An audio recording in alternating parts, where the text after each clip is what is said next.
Hello, welcome to the Heated Debate brought to you by Emirates. England sadly out of the World Cup, losing to France 2-1. A missed penalty by Harry Kane in the 9 minutes of the game as well. Zach, tough one to take. It is. It's a different tough one though. I think when I compare it back to, say, the 2018 World Cup, I felt like we could have gone for it more. We could have done more in that game. We scored and didn't do enough to really cement ourselves in that game. That game there, I'm proud, obviously, honestly, of every single one of those players that came off that pitch. I felt they all put it in, especially in that second half. The first half, I thought we could have done a little bit better. But that second half, we came out, and I don't know what Gareth said to them at half time, but it definitely worked. It did the trick.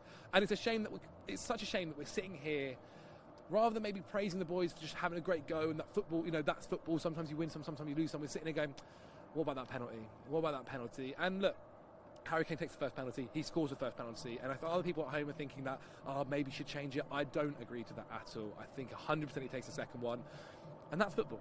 That's football. He's a great penalty taker, he just missed that one. And to make it worse, it's been boiling for 3 weeks. He's absolutely freezing now here outside the stadium.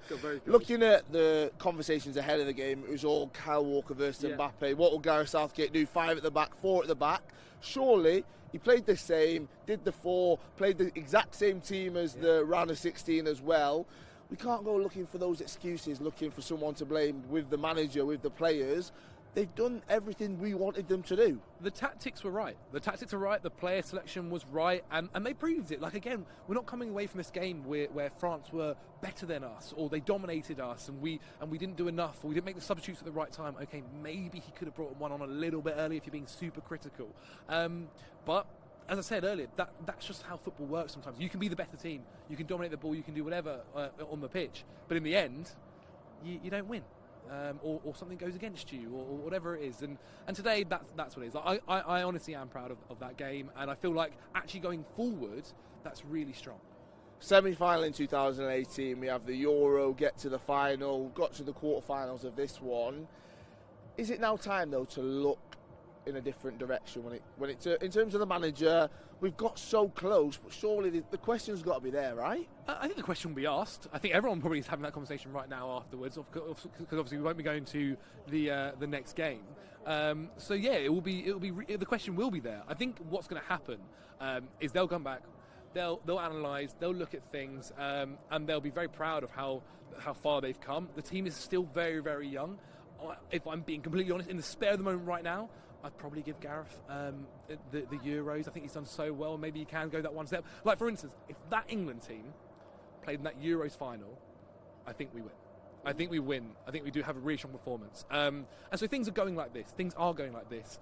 Look, it's up to Gareth, I think. Honestly, I think the FA will go, it's up to Gareth and see how he's feeling about the future. And it's also about who's out there. It's about who's out there. And I think it's a very difficult job to take the England job. And we'll see. We'll see. And Bellingham, a player that everyone's talked about. Let's just wax lyrical a little bit about him. I mean, very special talent. He's playing with some experienced players as well. But doesn't it just excite you how he plays, how mature he is for his age, where he could get to, but also the youngsters that England have got as well? I mean, the amount of youngsters that are under the age of 25 who will kind of be hitting their prime, per se, by the next tournament or even the next World Cup.